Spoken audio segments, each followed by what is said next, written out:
Біз үш аралдың саясатын қарастырдық. Енді джунгли аралы қалды. Сонда мұнда не болып жатыр екен? Шынымды айтсам, мен дымда түсінген жоқпын. Бұл нағыз хаос. 30-ға жуық әртүрлі тайпалар бүкіл аралға шашырап кеткен. Және олардың көбісі үнемі бір-бірімен қырылысып жатты.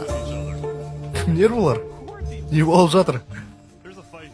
Мына тайпа болса өз мүшелерінің бірін түрмеге қамады. Олар оны Шірігенбай дейді. Ол салық төлеу керек, сол кезде шығады. Маған аяқ киім керек, аяғын шеш. Жалпы бүкіл жерде хаос болды. Ешкім бір-біріне сенбеді. Оған қоса ешкім джунглиге терең барғысы келмеді. Себебі олар жол тайпаларынан және бастысы қауіпті мобтардан қорықты.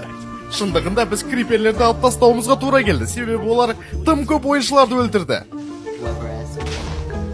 Шын мәнінде джунглиде ең ықпалды болып саналатын екі тайпа болды. Біріншісі өзен бойын жағалаған тайпа, өздерін теңіз адамдары деп атайды.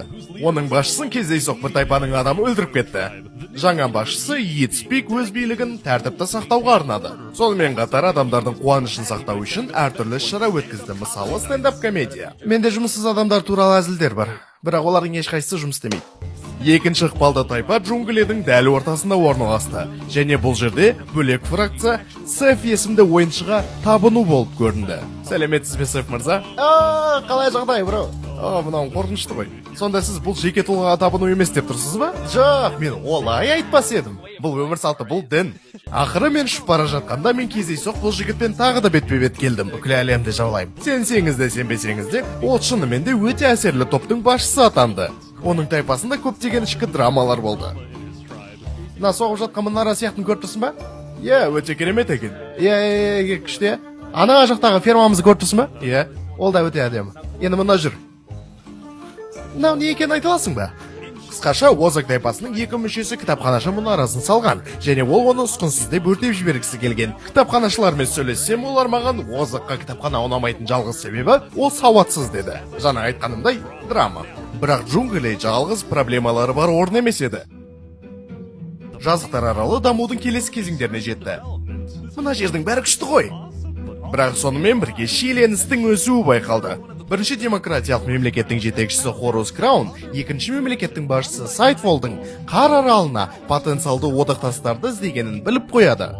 Хорус Краунға Сайтфолдың онымен бірігуге келудің орнына басқа аралдарға кетіп қалғаны ұнамады. Сондықтан ол тез арада басқа екі тайпамен өз одағын құрады. Екі тайпа да аралдың шығысында орналасқан. Егер соғыс басталатын болса, олардың орналасуы Сайтфолдың жазықтар аралына шығу мүмкіншілігін жауып тастайды. Біздің ойымызша Сайтфол бір нәрсе ойластырып жүр. Оны тоқтату керек. Жазықтар аралында тұратын адамдар негізі бейбітшілікте өмір сүруіне болар еді. Бірақ олар соққан үйлерін бұзуы мүмкін үлкен соғыс жайлы алаңдауда. KFC-де біз отбасыны қалаймыз, соғысты емес. Осы уақытта шөлді аралда Сторминг Хелл сұлтаны таудың астында сұлтандықты қоршаған үйлерді салған альпинистер тобы жайлы естігенде бақытты болмады.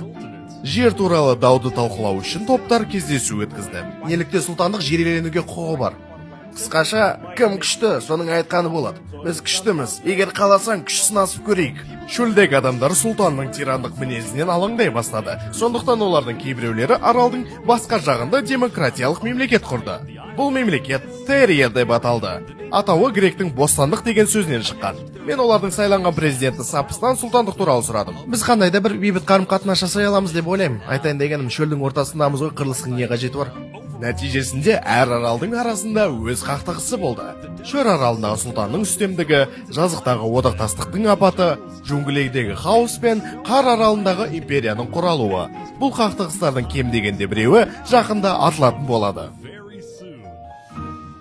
Және қақтығыс жазықтар аралында болды.